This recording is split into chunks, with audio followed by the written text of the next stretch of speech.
Hola, hola. Buenas noches, amigos y amigas. Empezando una transmisión. Eh, Viendo que llegue gente primero. Esto va a ser una explicación con manzana del pensamiento capitalista revolucionario, dado que, mira, esto va dedicado principalmente a gente como Paralelo 33, que en algunos videos, en algunos chats y en algunas comunicaciones entre los libertarios han estado dedicándose a decir que yo como que me pasé al fascismo o no sé bien cómo funciona el asunto de lo que están diciendo, pero claramente no es cierto, si no hay ningún paso al fascismo, yo no he cambiado mi forma de pensar, solo se han profundizado y se han ajustado ciertos detalles, pero digamos el significante al que nos referimos, o sea, el significado al que nos referimos es siempre el mismo, han cambiado algunos significantes para que se entienda mejor. Eh, Y creo yo que vamos a explicarlo con manzanita, vamos a hacer un capitalismo revolucionario a prueba de tontos hoy día. Así como que imposible que se pierda si alguno lo ve. Así que he armado un tremendo panel del OBS para ir explicando las cosas. Antes de partir, quiero explicar que existe una diferencia entre lo que conocemos como jerarquía y lo que conocemos como subordinación u orden de subordinación. Una jerarquía es aquello donde existe un mandato y obediencia. Por ejemplo, en el socialismo, la economía está jerarquizada al Estado, es decir, el gobierno dice hay que producir tantas toneladas de acero y las empresas de acero estatales tienen que producir esa cantidad de acero. Mientras que en el neoliberalismo existe una subordinación de la economía al Estado, es decir, en lugar de que haya una orden directa y un hay que hacer tal cosa, existe un no de, existe un posicionamiento de límites, es decir, te dicen, mira, estas son las cosas que no puedes hacer, todo lo demás lo puedes hacer. La subordinación implica que yo te digo lo que no puedes hacer, que yo te pongo unos límites, ¿no es cierto? Lo que Axel Kaiser y los neoliberales siempre han llamado que el Estado pone las reglas y el mercado juega libremente en ese campo de fútbol, digamos, que el Estado es el árbitro. Entonces hay una subordinación. Los jugadores de fútbol no tienen una jerarquía respecto del árbitro, sino que lo que tienen es una subordinación respecto del árbitro. Es decir, en lugar de que los jugadores de fútbol tengan que obedecer al árbitro y jugar como el árbitro dice, tienen que evitar hacer las cosas que el árbitro les prohíbe. Bien, y esa es una diferencia entre subordinación y jerarquía que va a estar constantemente siendo observada, digamos, en esta explicación. Y la explicación va a comenzar, digamos, con una, una, ¿cómo explicarlo? Vamos a comenzar explicando desde este prisma, desde esta diferencia entre subordinación y jerarquía, lo que es el viejo orden, el nuevo orden liberal, y luego vamos a explicar, ¿no es cierto?, el relacionismo metafísico y finalmente el capitalismo revolucionario. La primera imagen que les voy a mostrar, esta imagen la hice hace tiempo para hacer este video, pero no había tenido tiempo para hacerlo. En realidad todavía no tengo tiempo, pero como Paralelo 33 y todos los libertarios en sus zonas de chats de, de, de, de Discord y todo eso se dedican a decir que yo soy un fascista, que soy de tercera posición y hasta se atreven a ponerle un comentario en mi pestaña de comunidad, etcétera. Entonces he llegado a la conclusión de que hay que explicar con manzanita estas cosas, porque de verdad capitalismo revolucionario es un paradigma totalmente nuevo, no se ajusta, no se acoge a ninguna de las definiciones políticas previas, y eso lo vamos a probar a través de esta explicación rápida de nuestra doctrina. Esta no es una explicación completa, va a tener un montón de van a faltar un montón de información, pero es una explicación simple para que todo el mundo entienda la doctrina de lo que nosotros planteamos. Vamos con la primera imagen. Bien, lo que tenemos es el viejo orden, este es el orden jerárquico. Se entiende que Dios está arriba y luego existen dos poderes paralelos que son el rey y el papa, el clero y la nobleza, y abajo está el pueblo. Todos vimos eso en historia, ciencias sociales, todos sabemos cómo funciona, digamos, el viejo orden. Primero arriba está Dios, representado por qué, por el Dios de la Biblia, estamos hablando del medio europeo.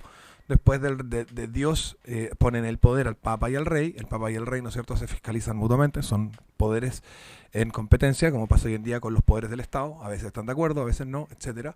Del Papa emana el clero y del Rey la nobleza, y el pueblo, ¿no es cierto?, se encuentra sometido jerárquicamente a obedecer a ambos de estos. Pero a su vez que existe esta orden jerarquía, este orden jerárquico en el que el rey tiene que obedecer a Dios y el papa tiene que obedecer a Dios, la nobleza tiene que obedecer al rey y el clero tiene que obedecer al papa y el pueblo tiene que obedecer a la nobleza y al clero. existe también un orden de subordinación, que es la siguiente imagen, ¿no es cierto? Si representamos los mismos colores, ¿no es cierto? Tenemos el azul oscuro para Dios, el negro para rey, o sea, para el poder temporal, el celeste para el poder divino y el café para el pueblo común y corriente. Nos encontramos con que existe, bueno, que el clero a menudo se sale de lo que ordena Dios, que y también coarta cosas, ¿no es cierto? Vemos que quedan cosas que dentro de la ley de Dios que quedan fuera porque el clero las restringe. A su vez, el rey también a veces se sale de la ley de Dios. Esto es fáctico, digamos, pero y también hay partes de la ley de Dios que restringe y la capacidad de acción, digamos, del pueblo, que es la parte café, está subordinada a un espacio pequeño que está demarcado por estos dos grupos. Entonces entendemos que primera escena es jerarquía, quién obedece a quién. Segunda escena es la subordinación, siempre la vamos a representar así con círculos, digamos, con círculos, con óvalos. ¿Qué significa subordinación? Significa es lo que es dentro de qué marco existe la posibilidad de actuar. Bien, el sistema liberal, que comparten liberales, conservadores y libertarios, consiste de la siguiente manera. Existe como una libertad que ninguno puede definir claramente lo que es, está acá arriba. Está el Estado, que es como algo que bloquea parte de la libertad, y están los individuos que reciben libertad y al mismo tiempo se les es bloqueada. La libertad es entendida como anterior y superior al Estado, y luego se entiende el Estado como el paraguas, que sería el Estado. Para los conservadores hay una pila de cosas que hay que bloquear porque ellos llaman libertinaje a esas cosas, ¿no es cierto? Son las cosas que a los conservadores no les gustan, como las drogas o la prostitución. Ellos dicen eso es libertinaje. Y para los liberales, libertarios, esto sería una imposición de una moralidad, y por lo tanto no debería ser correcto que te impongan una moralidad, porque la violencia, bla, bla, bla, el NAP y toda la mierda, y por lo tanto no debería existir esa porción del Estado. Entonces los libertarios abogan porque la pelotita negra sea lo más pequeña posible, o ojalá inexistente, para que el individuo reciba, ¿no es cierto?, toda esta libertad. Esto es muy teológico, ¿eh? La idea de la estructura jerárquica que tienen los libertarios y los conservadores. Es muy teológica, a pesar de que los libertarios suelen ser antirreligiosos, hay una estructura teológica y una libertad que emana de alguna forma y que existe sin que sepamos realmente y claramente lo que es, y hay un Estado que la bloquea, y están los individuos, ¿vale? Y luego tenemos el esquema neoliberal. En el esquema neoliberal tenemos que es un esquema que no es jerárquico, es un esquema de subordinación. El esquema neoliberal o del consenso neoliberal socialdemócrata involucra desde el socialismo moderno, el PSOE en España, el Partido Socialista de Chile, hasta el libertarianismo, y involucra que el mercado, que sería como el ámbito de acción de las personas en lo económico, está subordinado al Estado. Pero esa subordinación, la discusión tiene que ver con el espacio que se le deja, ¿no es cierto? Para la gente más de izquierda, hoy en día no cree, la mayoría, no creen que el mercado deba obedecer al Estado, por lo tanto no creen en una estructura jerárquica, sino que creen en una estructura de subordinación, es decir, que el Estado tiene que subordinar al mercado lo más posible, por lo tanto achicar el círculo, el óvalo amarillo que tenemos, mientras que para los libertarios, para los liberales, para los conservadores, eso tiene que ser lo más grande posible. Y eso es la discusión que existe hoy en día, es la discusión post-Guerra Fría, que se conoce como el consenso liberal socialdemócrata. Mientras el Estado achica más la pelotita amarilla, lo que tenemos es más estado del bienestar, más estado presente, y mientras el Estado agranda más mientras el Estado se achica y agranda más la pelotita amarilla, lo que tenemos es más libre mercado y bla, bla, bla, y eso se suele confundir con el capitalismo. Vamos a cambiar la imagen, porque ahora viene a explicar lo que nosotros entendemos por el capitalismo revolucionario. Y lo primero que hay que entender para entender el capitalismo revolucionario es una cosa que se llama relacionismo, ¿vale? El relacionismo es la idea de que todo lo que es en relación a otra cosa. Bien, para el capitalismo revolucionario el átomo no es átomo por sí mismo, sino que es átomo en relación a los demás átomos. El neutrón, el protón, el electrón son protón, neutrón y electrón en relación a el otro protón, el electrón y el neutrón. No son protón, electrón y neutrón por sí mismos, sino que lo son en tanto están relacionados con otros seres. Y a su vez las galaxias no son galaxias por sí mismas, sino que son galaxias en relación a las otras galaxias y en relación a las estrellas que la componen, y cada una de las estrellas que los componen es estrella en relación al resto de las estrellas y planetas, y etcétera.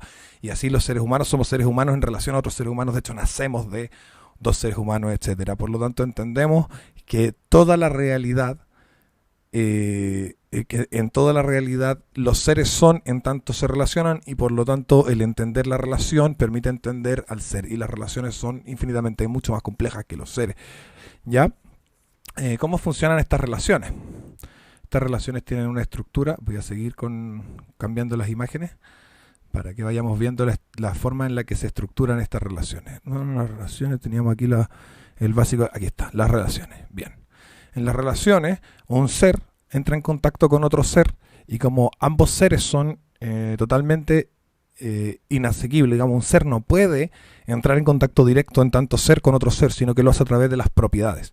Es decir, que nosotros no podemos entrar en contacto con el sol en sí, pero sí entramos en contacto con el calor o la luz del sol. No podemos entrar en contacto con el metal en sí, entramos en contacto con su dureza, entramos en contacto con su temperatura, entramos en contacto con su color.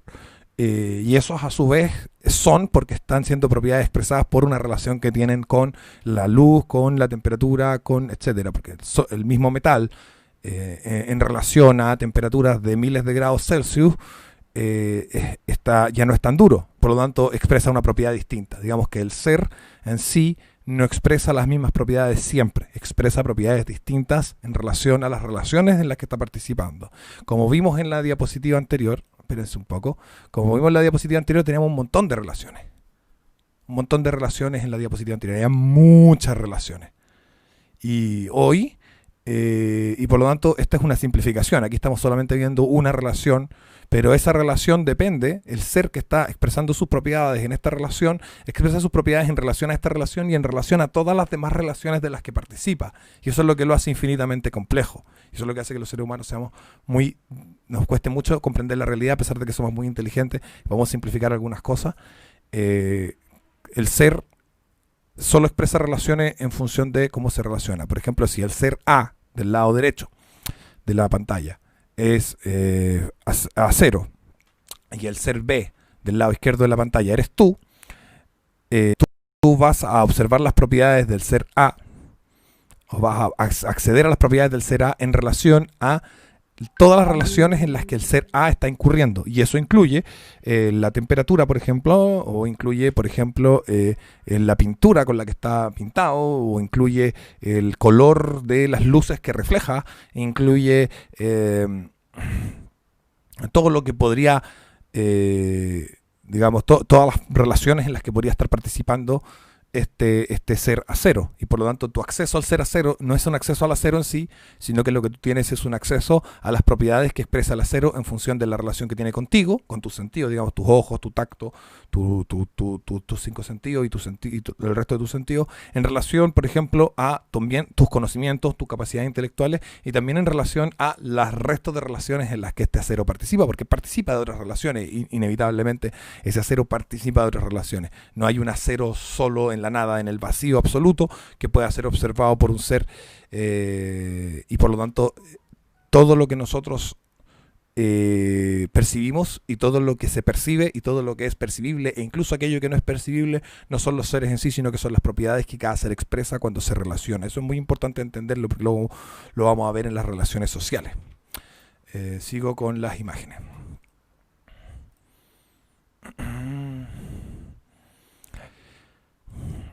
Pasa que los seres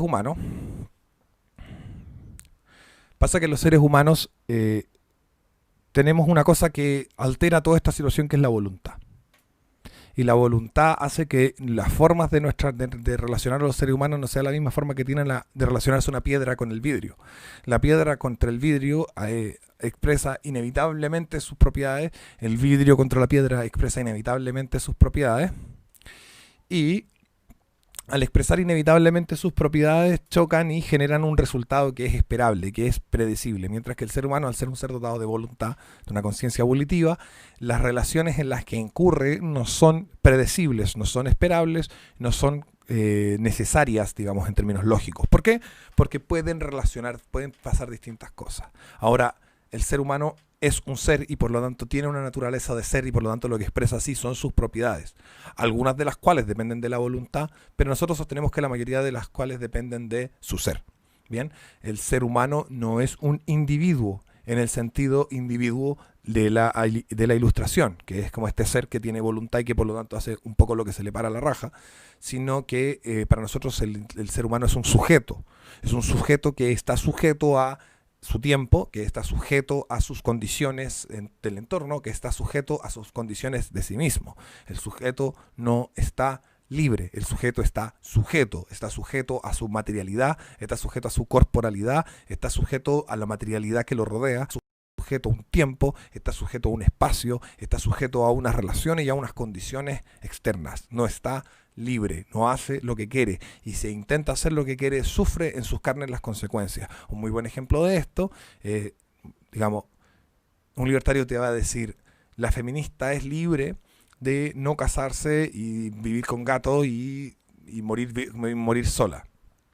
Nosotros diríamos que no es libre de hacer eso, sino que puede intentarlo, es libre de intentarlo, pero no es real, porque al final del día eso no es lo que su ser le expresa a ella, y por lo tanto cuando supera cierta edad y no ha formado familia, su biología la manda a freír monos y se nos deprime y termina tomando pastillas y hasta matándose. Lo que pasa también con el mundo trans, digamos. Es decir, el libertario te dice el trans es libre de creerse mujer. No, el trans es libre de intentar creerse mujer, pero como la realidad de su ser es otra, va a terminar suicidándose, porque primero está la realidad del ser. La voluntad no es anterior ni superior a la realidad del ser en sí.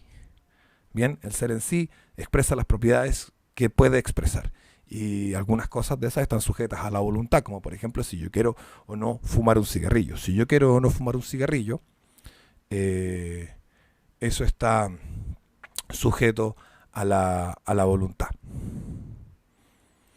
Pero yo no puedo, por ejemplo, evitar las consecuencias de fumar un cigarrillo, que por ejemplo tienen que ver con la destrucción de mis pulmones. Por lo tanto no soy libre, sigo sujeto a mi corporalidad. Estoy sujeto a que fumar un cigarrillo va a significar que voy a tener cáncer.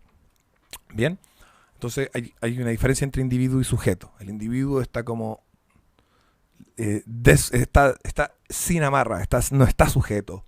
El individuo se cree mujer y es mujer, cree que fuma y no le pasa nada, y fuma y no le pasa nada. Nosotros creemos que el individuo no es real, nosotros creemos que tratamos con sujetos, con personas que, si bien poseen voluntad y por lo tanto libre albedrío, no son libres porque están siempre sujetas a sus propias condiciones.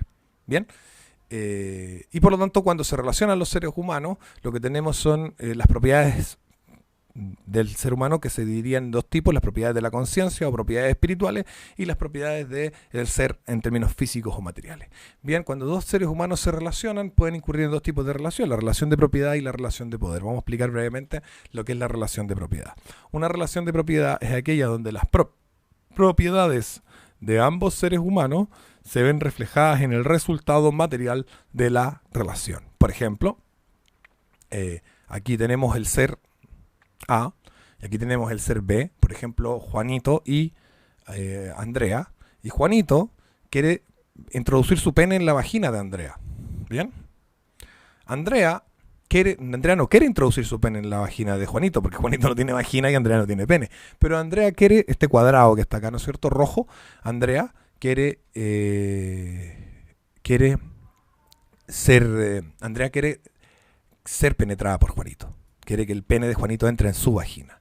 Entonces la realidad de las relaciones espirituales, de las propiedades que emana de las propiedades espirituales de Juanito y de Andrea, son iguales, quieren lo mismo. Y eso hace una comunión de conciencia y por lo tanto una relación de propiedad.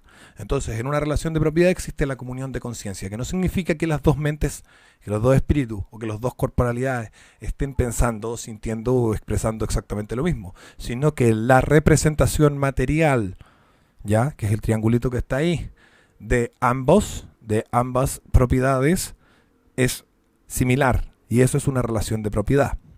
Vamos a ver qué es lo que es una relación de poder. A ver si empezamos a entender capitalismo revolucionario, chicos. Espero que logren entender capitalismo revolucionario. Bien, en la relación de poder, las propiedades de Andrea son una mera expectativa. Y las propiedades de Andrea eran, por ejemplo, llegar a su casa a ver una película. Pero las propiedades de Juan eran introducir su pene en la vagina de Andrea. En el momento que se genera esta relación, Andrea es violada por Juan. Si esta relación se lleva a cabo, Juan está incurriendo en una relación de poder conocida como la violación. Aquí la vemos. Bien, esta es la relación de poder conocida como violación. Las propiedades espirituales de Andrea son una mera expectativa y ya no son materializadas en la relación, sino que le son negadas. Es una relación que niega sus propiedades, no una relación que acepta sus propiedades. Por lo tanto, no hay una comunión de conciencia. Lo que quería Andrea, lo que Andrea deseaba o lo que Andrea expresaba como propiedades de su conciencia, como propiedades de su espíritu, queda totalmente divorciado de lo que termina ocurriendo en la realidad, porque las propiedades de Juan se imponen. Eso se llama relación de poder, ¿no es cierto? Las propiedades expresadas por Juan y las propiedades expresadas por Andrea no son compatibles en la realidad. Sin embargo, las propiedades de uno de los dos quedan como expectativa y las propiedades del otro de los dos quedan como realidad. Por lo tanto, hay una relación de poder que nosotros consideramos intrínsecamente injusta, porque agrede la dignidad de Andrea al Andrea no poder expresar sus propiedades y siendo sujeta de las propiedades de Juan y no de las propiedades que le son connaturales a ella misma. Entonces tenemos una relación de poder. Bien, es la misma situación que la anterior, donde teníamos una relación de propiedad, donde Juan quería introducir su pene en la vagina de Andrea y Andrea quería que el pene de Juan se la penetrara. Era una relación de propiedad. Ahora Andrea quería ir a su casa a ver películas, Juan quería introducir su pene en la vagina de Andrea. Las propiedades espirituales de Juan se imponen, las de Andrea quedan como expectativa y por lo tanto es una relación de... ¿Vale? Espero que esto vaya con manzanita, que se esté entendiendo. Voy con la siguiente imagen. Voy con la siguiente imagen y déjenme encontrarla. Bien. El ser humano va a tener una clasificación de 6 formas de propiedades, ¿no es cierto? Hay 6 formas de propiedades que emanan del ser humano. Ahí está el ser humano y aquí están sus propiedades, las 6 formas de propiedades. Se me olvida a veces poner aceptar. Soy malo con el OBS, ustedes lo saben. Las propiedades humanas son las propiedades de las personas, la propiedad de la persona, la propiedad de la persona, las propiedades físicas. Ahí creo que hay un error en la escritura, porque esto no lo hice yo, se lo mandé a hacer el diseñador gráfico y por ahí se equivocó. La propiedad responsable, la propiedad espiritual, la propiedad social y la propiedad de pertenencia. Bien, vamos a ir una por una para que se vaya entendiendo qué es lo que son las propiedades para los capitalistas revolucionarios. Propiedades de la persona. La propiedad de la persona, es decir, ser dueño de mí como persona, que es una parte de lo que los liberales llaman autopropiedad, pero es más complejo que eso, más profundo. La propiedad de la persona, es decir, ser dueño de mi persona, no ser dueño de mí en sí, porque después viene la parte física, sino que ser dueño de mi persona. Ser dueño de mi persona significa que es la proyección del ser hacia el futuro como conjunto de potencialidades, ¿vale? Es decir, todas las cosas que podrían ser, todas las cosas que podría ser yo desde lo que yo soy, son mías. Y eso es la propiedad de la persona. Bien, la siguiente imagen, son las propiedades físicas. Propiedad física es un conjunto de características de la corporalidad sometidas a su voluntad, instintos y emociones, es decir, sometidas a su espíritu. El espíritu no es solo voluntad, sino que también tiene instintos y emociones.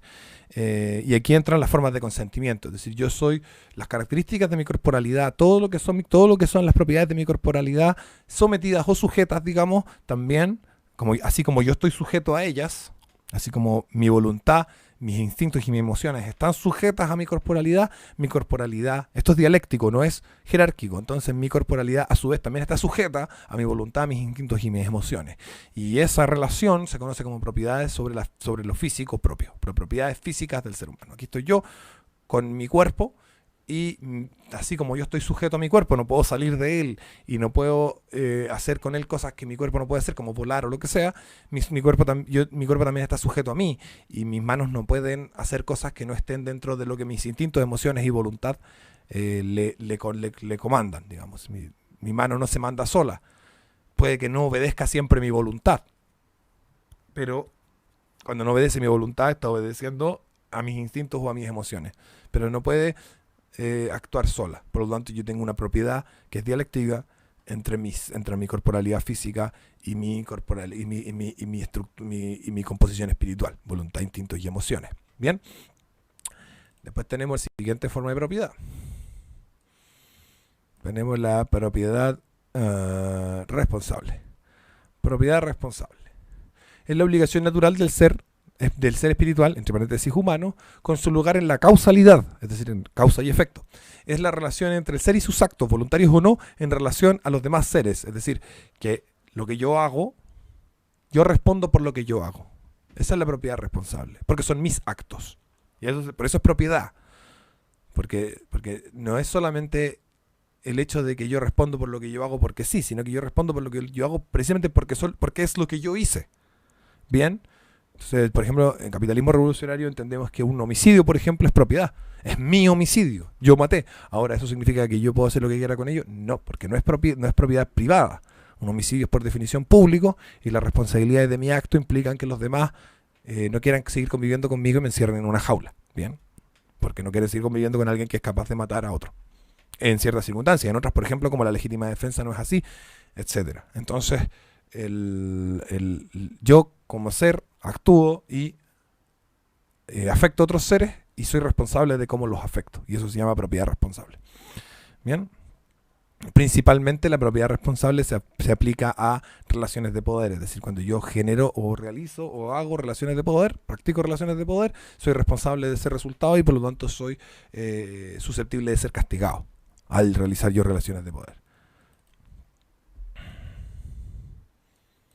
La propiedad espiritual. La propiedad espiritual es el resultado creativo de los actos del ser sobre la realidad física, intelectual, artística y espiritual. Esto incluye el mérito, las patentes, los derechos de autor y la autoría sobre un trabajo físico, sobre algún trabajo físico como causalidad, y como causalidad no es transferible. ¿A qué me refiero? Que yo puedo venderte, por ejemplo, yo puedo fabricar un edificio y venderte un departamento. Perfecto. Pero yo estoy vendiendo la propiedad social, que después la vamos a ver sobre ese departamento. Es decir, que ese departamento es considerado por todos tuyo. Pero yo lo hice. Y eso, como no puede cambiar la autoría, la creación de ese departamento, de ese edificio, entonces ese edificio sigue siendo mío en el sentido de la propiedad espiritual. Ah, no había puesto, perdón, OBS. Me cuesta usar OBS. Ahí está. Ahora sí. Ahí está la definición de la propiedad espiritual en el texto. Y como les decía, yo te transfiero el uso social de un bien, la propiedad a nivel social de un bien, pero no te puedo transferir el hecho de fabricar el bien porque el bien es resultado de mis actos y no de los tuyos. Entonces tenemos una propiedad espiritual. A mí se me ocurrió, yo me moví, me levanté temprano, junté a la gente, organicé el dinero. Por ejemplo, si yo contrato a 5 personas y entre las 5 construimos el edificio, el maestro que puso los fierros, él puso los fierros, y los fierros, independiente de que ahora el edificio es mío porque yo le pagué un sueldo, por lo tanto le compré su postura de fierro, aunque yo le pagué ese sueldo, la postura de fierro sigue siendo suya en el sentido espiritual. ¿Por qué? Porque es lo que él hizo, él puso los fierros. Bien, esa es la propiedad espiritual, tiene que ver con quién hace las cosas, porque son las propiedades que expresa al interactuar con la materia. Bien, después tenemos la propiedad espiritual, tenemos la propiedad social, que les dije que le íbamos a ver, es un conjunto de bienes adquiridos no por propiedad espiritual, sino por relación de propiedad, es decir, intercambios, regalos, donaciones, salarios, etcétera. Eso es lo que estábamos hablando recién. O sea, yo obtengo una propiedad social. Cuando yo trabajo, el trabajo que yo hice no deja de ser mío en un término espiritual, pero sí deja de ser mío en términos sociales porque y todo el mercado en el fondo se basa en la propiedad social. Y por eso los libertarios básicamente solo creen en la propiedad social. El empresario me compró la postura de los fierros del edificio, yo puse los fierros, el empresario me compró la postura de los fierros del edificio, entonces el empresario se quedó con el resultado social de los fierros puestos, pero no se quedó con la autoría de la posición de los fierros. Sigo siendo yo el que causalmente puso los fierros, pero yo me llevo un salario. Ese salario, ese dinero que me pagaron, no es mío en un sentido espiritual. Yo no hice aparecer ese dinero, yo no creé ese dinero, ni el valor que ese dinero tiene, pero sí es mío porque lo obtuve a través de un intercambio, digamos. Entonces cada vez que nosotros intercambiamos, estamos intercambiando propiedades sociales o incluso propiedad social por propiedad espiritual, digamos, en el caso que nosotros hacemos trabajo físico o intelectual, mental, los artistas, los músicos, los cantantes y los trabajadores lo que hacen es entregar propiedad espiritual. Incluido el cajero del supermercado, cuando te sonríe y pasa tus productos por la cosita, bip, bip, bip, y te dices tanto y tuvo que pensar y calcular, o a veces la máquina lo hizo por él, pero él apretó los botones correctos, etcétera. Todo eso es propiedad espiritual. Pero luego él recibe un salario que es propiedad social y nosotros recibimos ese pan, por ejemplo, de molde que compramos en el supermercado, que sería propiedad social, porque en realidad nosotros no tenemos ninguna relación causal con la fabricación de ese pan. Bien, entonces tenemos esa que es la propiedad social. Y esa es la más compleja, digamos, porque es la que más tratamos día a día. Después tenemos la propiedad de pertenencia. Y la propiedad de pertenencia de toda persona es el resultado de un conjunto de relaciones previas para que su existencia sea posible. Esto está mal escrito, el diseñador gráfico, le mandé el texto bien, pero el diseñador gráfico parece que lo hizo a la rápida. Bien, para que su existencia sea posible, causalmente es necesaria una relación histórica de tipo sexual enmarcada en un conjunto de relaciones sociales previas. Bien, es decir, cuando yo existo porque mis papás follaron, sí, pero mis papás follaron porque se conocieron en un carrete, porque hablan el mismo idioma, y etcétera. Entonces hay una serie de cosas que me hacen a mí existir y a su vez que me hacen existir de la forma en la que yo soy, digamos. Esto tiene que ver con el ser sujeto. Yo estoy sujeto a haber nacido de Felipe Izquierdo y Magdalena Almarza, que se conocieron en una fiesta en el año 1938 en Las Condes. Entonces yo soy porque mis papás eran cuicos y mi mamá era cuica y estuvieron en el mismo carrete, y mi papá estaba en ese carrete porque el hueón tenía cosas que hacer importantes, pero el hueón se le ocurrió fumarse unos pitos y se quedó hasta más tarde. Por lo tanto estoy porque estoy sujeto a la relación de mi viejo, por ejemplo, con su dealer de marihuana de la época. Estoy sujeto a todas esas relaciones. Es decir, soy el resultado de un conjunto de relaciones. No soy yo un ser absoluto por mí mismo, sino que soy un ser que emana de un conjunto de relaciones. Y al yo emanar de un conjunto de relaciones, ¿no es cierto?, pertenezco a ese conjunto de relaciones. Y estas son de tres tipos, ¿no es cierto?: familiar, político y étnico-cultural. Familiar tiene que ver con haber nacido dentro del seno familiar. Político tiene que ver con las circunstancias políticas que me sujetan a mi existencia. Y étnico-cultural tiene que ver con las condiciones tanto de idioma, como de religión, como de raza, en las que yo enmarco mi existencia inevitablemente, no porque yo lo desee, sino porque así es. Bien, eso era importante tratarla de, porque eso también es tuyo y obviamente es tuyo y de todos los demás que participan de ese conjunto de relaciones, y por lo tanto tienen un derecho a alterar eso. Y eso es lo que de ahí viene el patriotismo. El patriotismo es: tengo derecho a decidir cosas sobre mi país porque resulta que es mi país, resulta que yo emano de este país y lo que venga en este país emana de mí, lo que vaya a pasar mañana en este país emana de mí. Por lo tanto yo tengo voz y voto, tengo derecho a decir y decidir respecto de eso. Vamos a ver un poquito lo que es la definición de Estado. Bien, para la izquierda el Estado somos todos. Para los liberales y los conservadores, para el Estado es un aparato burocrático que posee el monopolio de la violencia legítima. En cambio, para capitalismo revolucionario, el Estado es la institucionalización de la institucionalización formal de las relaciones de poder. Digamos que una mafia no es un Estado, porque una mafia, si bien tiene una institucionalización de las relaciones de poder, es decir, te roba, te va todos los lunes a tu restaurante a cobrarte protección, por ejemplo, no existe una formalidad. Una formalidad es la Constitución, son las leyes, los códigos, la contractualidad que existe ahí, sea voluntaria o no, que es un reclamo de los libertarios, un reclamo válido, conversable, pero existe una contractualidad que hace al Estado. El Estado no surge sin una contractualidad, y no es Estado sin esa contractualidad. Y por lo tanto es la formalidad la que le da su condición de Estado. Hay una institucionalización, es decir, que las relaciones de poder son predecibles, repetitivas, y que sabemos cómo van a funcionar. Nosotros sabemos que si matamos a alguien van a investigarlo, y si nos pillan nos van a meter a la cárcel. Sabemos más o menos que la condena va a dar entre 5 y 10 años, etcétera. Todo eso es una institucionalización. Pero además esa institucionalización está formalizada, y eso es lo que nosotros consideramos que es el Estado. Toda institucionalización formal de las relaciones de poder es el Estado. O sea, si el anarcocapitalismo tiene una agencia de defensa o protección o no sé qué, que formaliza las relaciones de poder que va a realizar a través de documentos, textos y no sé qué, donde le está formalmente informando a los demás cómo va a llevar a cabo sus relaciones de poder, sigue siendo un Estado dentro de la definición de capitalismo revolucionario. No ha dejado de ser un Estado porque está formalizando relaciones de poder, y todo lo que formaliza institucionalmente relaciones de poder es un Estado. Bien, continuamos. Continuamos a examinar. Vamos a la siguiente imagen, que creo que son las últimas. Bien, nosotros creemos que... No, al revés. A ver, no era esta. Esta. Nosotros creemos que a lo largo de la historia las relaciones de poder han tenido un orden de subordinación con las relaciones de propiedad, en las que las relaciones de propiedad han tenido que enmarcarse y operar dentro de las relaciones de poder. Esto es muy parecido al esquema de neoliberal, no sé si se fijan, usé los mismos colores para que se entienda, porque es muy similar. El neoliberalismo dice Estado por fuera, subordinando el mercado.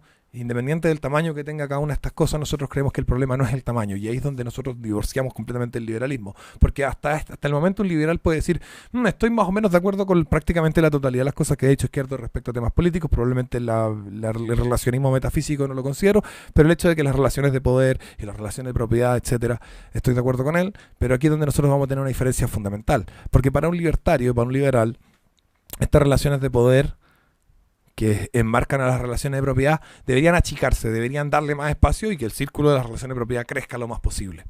Y ojalá se convierta todo en relaciones de propiedad y las relaciones de poder desaparezcan. Bien, eso no solamente es utópico, sino que no atiende a la raíz fundamental del problema. Y la raíz fundamental del problema es la subordinación, que la subordinación está realizada de una forma injusta. ¿Injusta por qué? Porque las relaciones de propiedad son aquellas que existen en la realidad toda, con excepción de los seres humanos, que somos los únicos que ejercemos relaciones de poder. Toda la realidad es la expresión de relaciones de propiedad.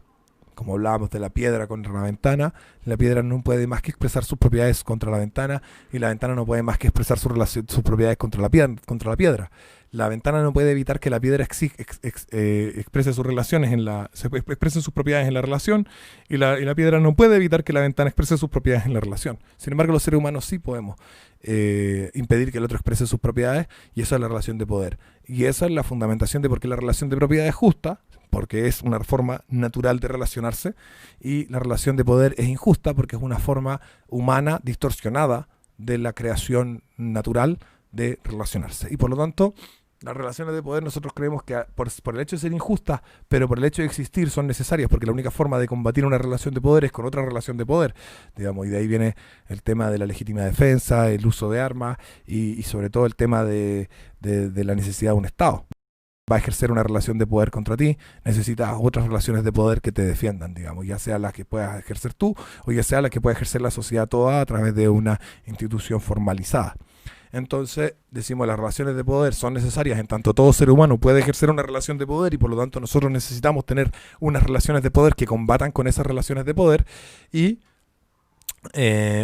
a su vez, consideramos que esas relaciones de poder son todas, incluidas las que usamos para defendernos, son intrínsecamente injustas. Lo que pasa es que son la única respuesta posible a otra relación de poder. Por lo tanto, nosotros planteamos un orden de subordinación distinto. Este es el orden de subordinación histórico. Toda la humanidad, los seres humanos, han subordinado sus relaciones de propiedad a las relaciones de poder.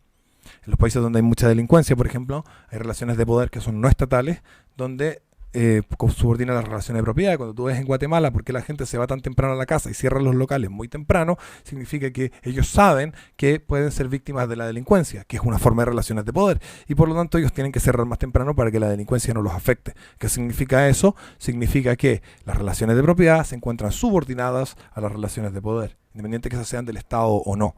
Bien, lo que nosotros planteamos es una sociedad al berre, y por eso somos revolucionarios, porque nosotros queremos algo al revés, que funciona así.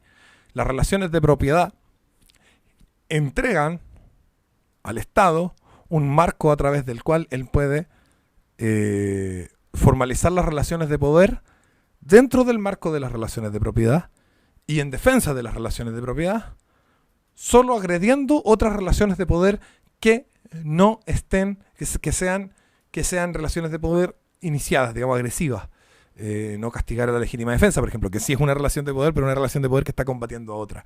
Entonces la formalización, la estructura desde la que formalizamos a través del Estado las relaciones de poder, tiene que ser una estructura de relaciones de poder, una formalización institucional que esté subordinada a las relaciones de propiedad. Esa es la revolución capitalista, eso es lo que nosotros proponemos, y no es fascismo, no es liberalismo, no es libertarianismo, no es conservadurismo, no es nacionalismo, no es patriotismo, no es marxismo, no es comunismo, no es socialismo, no es progresismo. No, ninguna de esas cosas. Nosotros proponemos que el ser es íntegro en privacidad. Bien, y esa es una diapositiva que no hice.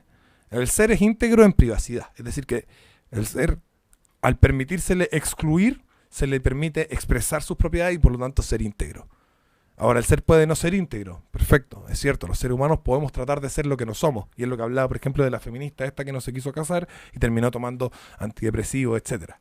Es cierto. Y tenemos derecho a... derecho, no sé si usar esa palabra, pero podemos elegir lo que no somos y equivocarnos. Y sufrimos mucho las consecuencias de eso y por eso los trans tienen tantas tasas de suicidio. Pero los seres humanos, la única opción que tenemos para poder elegir ser lo que somos y por lo tanto tener integridad es de que las relaciones de propiedad, o sea, que es que la privacidad, que las relaciones de propiedad subordinen a las de poder y por lo tanto se nos dote de privacidad para actuar. Y ese es básicamente el asunto. Vuelvo a la escena original. Estoy aprendiendo a usar el OS. Vuelvo a la escena original y respondo a sus dudas. Ojalá que no hayan dudas huevonas libertarias, porque odio las dudas libertarias.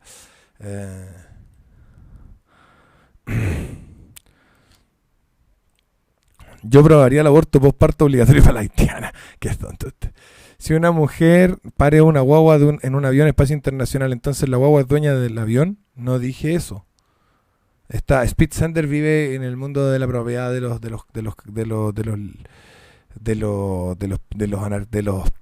libertarios. Todavía no entiende que propiedades es, como dije al principio, algo mucho más profundo. Lo único que pretendía Speed Sender, ¿dónde a diferencia de Chile, donde solo hecho de parir en Chile ya eres chileno, por lo tanto no puedes deportar ni a los padres, bla bla bla. Cabros, ¿de qué están hablando? No están hablando de lo que yo estoy hablando. Seba, algunas propiedades emanan de otras, todas las propiedades emanan del ser. El problema es que emanan del ser, todas las propiedades emanan del ser, pero emanan del ser en relación al resto de relaciones en las que el ser está inserto, digamos, todo ser está inserto en infinitas relaciones. Por ejemplo, tú ahora estás relacionándote con la pantalla del celular o el computador, donde sea que estás viendo esto, y al mismo tiempo estás relacionándote con una luz ambiente, con un sonido ambiente, con una temperatura, con una hora, con un tiempo, con una construcción física en la que estás inserto, etcétera. Entonces las relaciones de todas las relaciones en las que estás participando influyen en las propiedades que emanan de ti. Luego, todas las propiedades emanan de ti, pero emanan en relación al resto de las relaciones, incluida la relación en la que se manifiestan. ¿El aire que respiro es mi propiedad? No, por supuesto que no, eso es tonto. Depende de cuál de todas las... Vimos 6 tipos de propiedades, Diego Hinojosa. ¿De qué tipo de propiedad estás hablando que sea tu aire? No sé, dime. Seba, entonces si un extranjero nace en el país, ¿tiene derecho a ser chileno? Depende. No estamos hablando de eso. El extranjero nace en Chile, pero hay como dije nuevamente, ¿por qué simplifican? Yo de verdad que no puedo entenderlo. Yo creo que de verdad a veces como que siento que el ser humano es tonto y se merece morir por lo estúpido que es. A ver, yo dije, de nuevo, desde el principio he dicho, que hay una infinita complejidad de relaciones y que todos los seres se encuentran participando de incontables relaciones. ¿No es cierto? Y que todas esas relaciones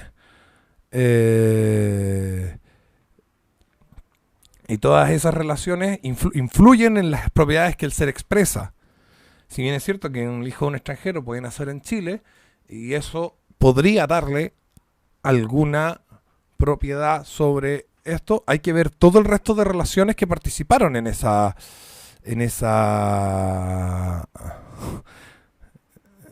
y si la élite está usando el liberalismo para eliminar al Estado y crear un tipo de corporación o empresa privada que controle todo. Sí, yo también he pensado que a veces el libertarianismo es parte de esa cuestión. Entonces yo digo, la persona, yo por ejemplo soy un resultado de una serie de circunstancias que tienen que ver con ser chileno. La persona que nace en otro país es un problema complejo porque no necesariamente por el mero hecho de nacer geográficamente en ese país podemos decir que esa persona es el resultado de una serie de relaciones dadas en el contexto de relaciones que involucran ese país. Digamos, por ejemplo, Si una mujer haitiana tiene sexo con su marido haitiano en Haití y luego se sube al avión embarazada, trabaja en Chile y tiene un hijo en Chile, si bien es cierto, ese niño es el resultado de una serie de relaciones dadas en Chile, como por ejemplo en la relación que tuvo con el hospital, con el doctor, con el partero, con la comida, con etcétera, también es resultado de una serie de relaciones dadas en Haití, como en las circunstancias en las cuales, ¿no es cierto?, se llevó a cabo el coito y las circunstancias que dieron a nacer y a existir el padre del bebé y la madre del bebé y los abuelos y los bisabuelos y los tatarabuelos. Por lo tanto, lo que me estáis poniendo es un problema complejo que obviamente cuando nosotros nos enfrentamos a cosas que son así tan difíciles de resolver porque no son absolutas, sino que tienen una composición de relaciones que no da una respuesta clara, donde entra en juego el tema democrático, digamos. Bueno, decidámoslo el resto de los chilenos, los que está claro que somos chilenos. Si es que esas personas que podrían ser chilenas, pero no está tan claro, pueden serlo. Digamos. Y ahí entra el voto y la representación y etcétera.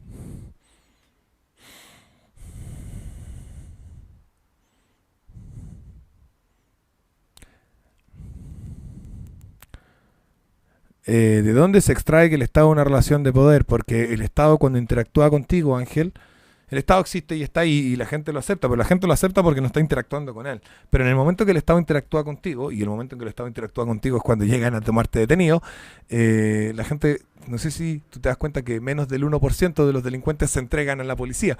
Por lo tanto, la relación es una relación de poder. Es una relación de poder porque yo no quiero irme preso y me vienen y me agarran. Ahora, claro, esa relación de poder está justificada, no dentro de qué margen. Nosotros los capitalistas revolucionarios creemos que eso depende del orden de subordinación de las relaciones sociales. Pero pero el Estado siempre es relación de poder porque el Estado entra en contacto contigo en el momento en que te va a tomar detenido. Entra en contacto contigo en el momento en que te dice págame esta multa o te encierro. Y ahí es donde entra en contacto con el Estado.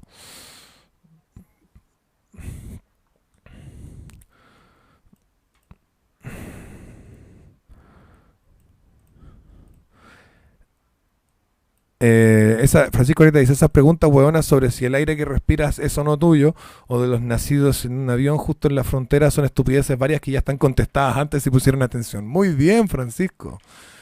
Eh, Vamos a buscar la pregunta completa de Ángel porque dice que no la leí entero. ¿De qué se extrae que el Estado es una relación de poder? ¿De dónde se extrae que el Estado es una relación de poder ya que la gente acepta el Estado y por lo tanto es una relación de propiedad? Es que la gente que acepta el Estado no es... No, si te había leído la pregunta entera. La gente que acepta el Estado está en una relación de propiedad con el Estado, pero la gente que se acepta el Estado no es estar en una relación concreta y real con el Estado. O sea, está en relación al Estado en tanto que el Estado existe, pero no está en relación al Estado en una relación directa y concreta con él. Los que están en relación directa y concreta con él son los que se están yendo presos. Y eso.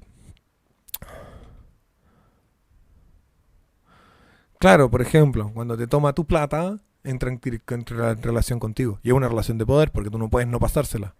Se va. Si para sobrevivir como especie tendríamos que de una u otra forma hacer que no existan un tercio de la población, ¿qué haríamos dentro de la sociedad capitalista?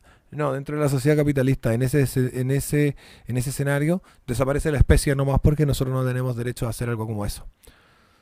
¿Cómo subordina las relaciones de poder a las de propiedad? Eh, con unas leyes y unas constituciones y una estructura política que se base en eso, digamos. Ahí, yo creo que la pregunta que hace Arrieta de cómo subordina las relaciones de poder a las de propiedad es la más compleja. Y por eso, en el fondo, el capitalismo revolucionario termina siendo como una especie de llamado desesperado a las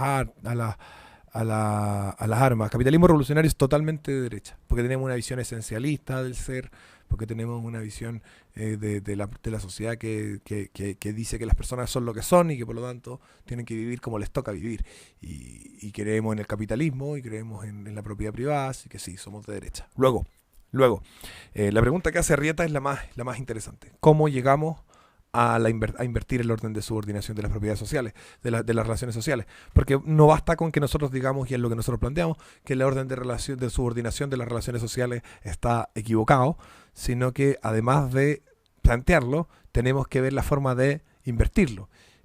Hasta el momento yo lo único que pienso, y es porque tal vez en ese sentido soy un poco más obstuso y tal vez no soy tan inteligente en esa área, en esa materia, es en que la gente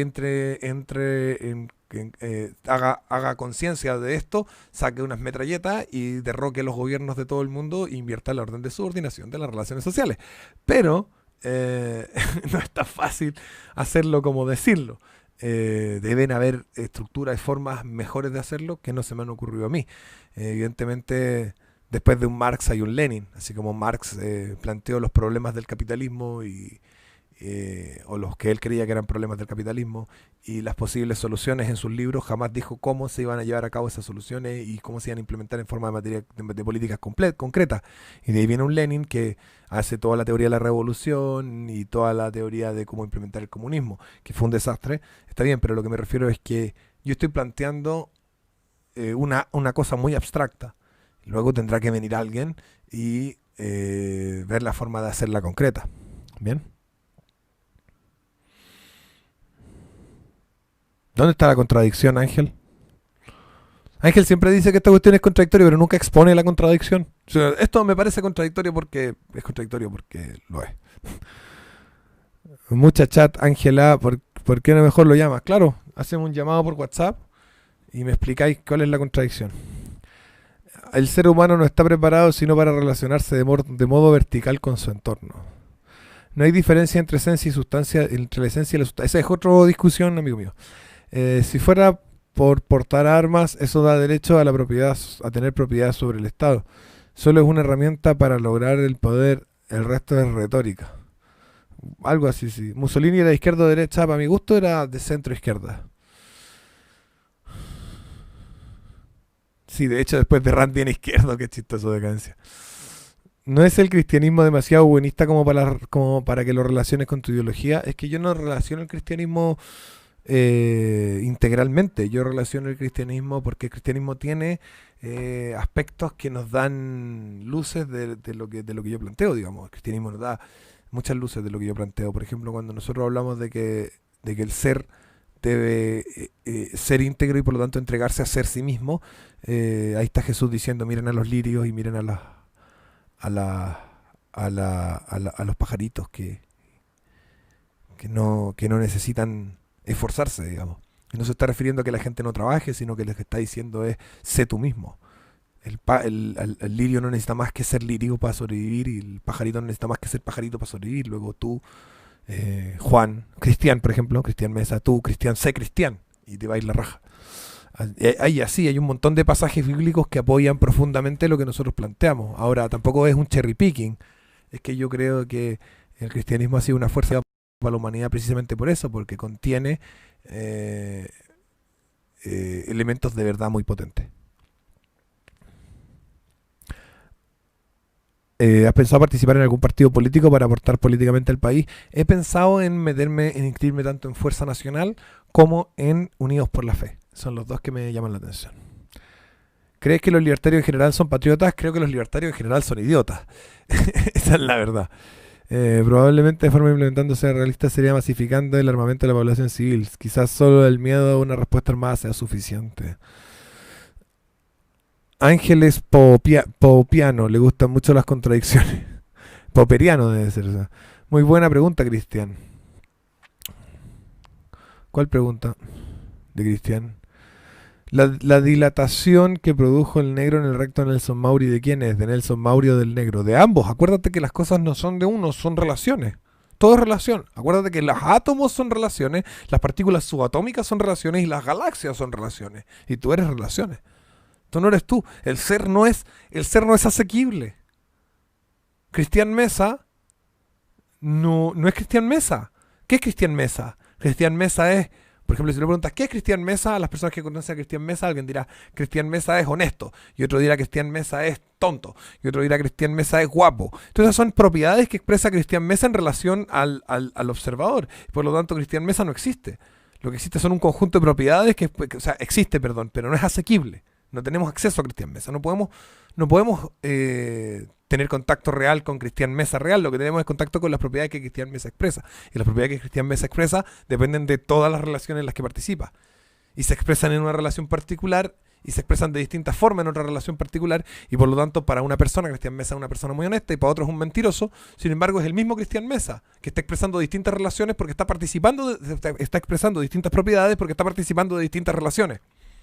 Lo mismo pasa con el ano de Nelson Mauri, ¿vale? Ya, eso chicos. Jerez dice que mi pregunta hace un rato. Mira, he recibido muchísimas preguntas en este live. Creo que quedó todo claro. Esto está con manzana. Obviamente no profundizamos todo, pero va para que lo que a mí me interesa que quede claro es que aquí hay un paradigma totalmente nuevo. Cristian Mesa es accesible, guapo y participativo.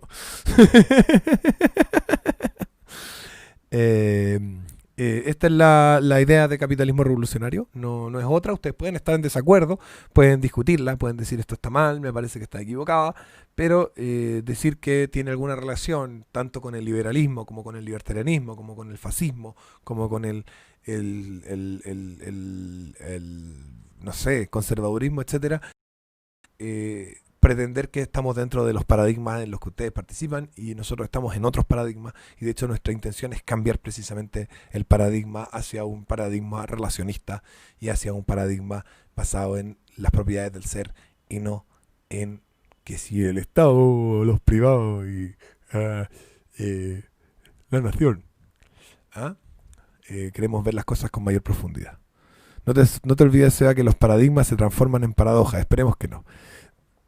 ¿Alguna idea sacada del feudalismo de la doctrina SR? Bastante. Ya chicos.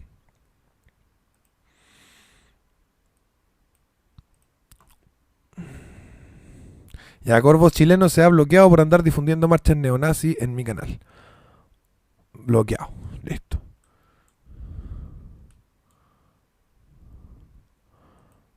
No van. ¿Cómo refutas la idea de que el bien y el mal es relativo o subjetivo? El bien y el mal sí es relativo, no es subjetivo, son dos cosas distintas. Por ejemplo, yo te voy a poner una idea. Pegarle un combo en los hocico a alguien, ¿es malo o es bueno? Y tú me vas a decir, bueno, ¿por qué se lo estoy pegando? Y yo te voy a decir, es relativo. Depende de por qué se lo estoy pegando, depende de la relación previa, depende de si, por ejemplo, le estoy respondiendo un golpe que él me pegó a mí.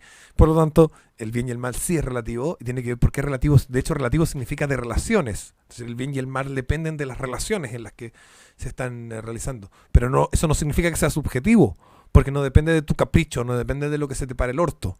Lo bueno y lo malo no es lo que a mí se me ocurre, pero sí depende de las relaciones.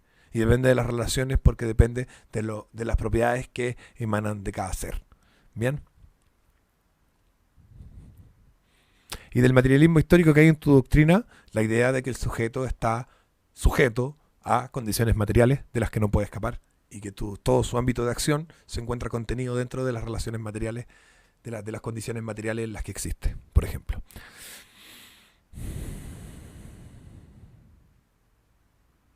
Si existe un ente, tiene propiedades exclusivas de ese ente, por su ser. No es mera relación, pero esas propiedades existen como propiedades que se expresan en relaciones. Esas propiedades se expresan de forma distinta en cada una de las relaciones. Y no tenemos acceso a las propiedades en sí tampoco. No tenemos ni acceso al ser en sí, ni a las propiedades en sí. Lo que tenemos acceso es a las propiedades en relación a las relaciones en las que el ser participa. ¿Ya? Y bueno, chicos, que les vaya a todos la raja, buena semana. Yo estoy todo molido porque ayer tuve karate y tengo que editar un video ahora que grabé en la tarde. Así que chao, chao. No se olviden de compartir, suscribirse y donar.